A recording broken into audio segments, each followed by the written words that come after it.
So now the fermentation process has begun. The yeast is actually converting that sugar into alcohol right now. However, it takes some time. It takes about 5 to 7 days for the primary fermentation to get done, to complete.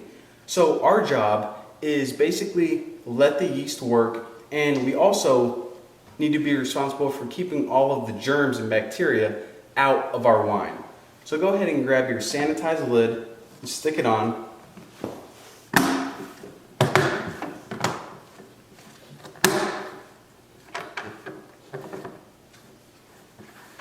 Make sure it's nice and tight.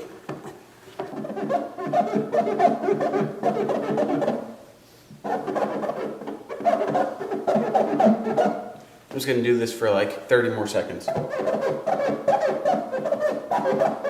Just kidding. Now, as you guys probably noticed, there's a little hole in the lid of our bucket. This is so we can stick the airlock in. Now, let me go ahead and stick the airlock in, and then I'll explain to you guys how it works. So what you want to do is you actually want to fill your airlock up to the line, and I don't know if you guys can see this on the YouTube videos, but there are little increments, you can feel them, on the airlock that say the maximum amount of level. Go ahead and fill your sanitizer up to this level and stick it in the top of your fermenter. Now, like I said, during the fermentation process, the yeast is converting the sugar to alcohol, which we want in our wine, and carbon dioxide, which is basically just a byproduct that we don't want. So we need to allow pretty much the germs to stay out and the bacteria to stay out while we allow the carbon dioxide that gets created inside to escape.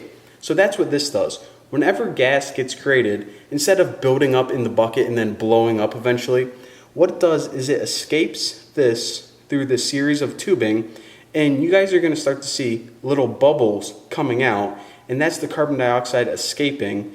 And basically, the alcohol is going to stay in, the gas is going to escape without blowing up our container, and the bacteria and germs are going to stay out. So now what we need to do is we need to let this sit for 5 to 7 days, and then we can go ahead and move on to the next step of winemaking.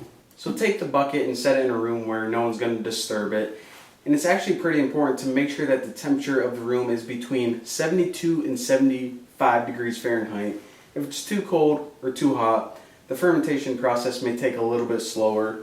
So that's what we're going to do. And another thing, it may take 24 to 48 hours to start seeing bubbles. So if you don't see them right away, don't freak out. But eventually, after a couple days, you're going to start to see bubbles coming from here. That's a good sign.